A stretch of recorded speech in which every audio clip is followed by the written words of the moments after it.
Apol ko rin po ma-promote. Ano po ulit yung details? Magkausap na kami sa telepono. Sunjin yung ang pangalan. Detective Sana, sabihin mo na sa akin ngayon kung paano ko mababawi ang perang kinuha nila sa akin. Wala pong address ng call center. Walang investigasyon kung walang address. Mrs. Kim, sasabihin ko po ang lahat ng alam ko. Since yung mga call centers ay nasa ibang bansa, napakahirap malaman ang location nila.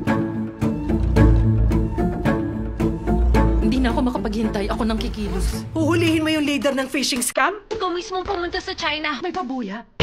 Hoy, Mr. Sol!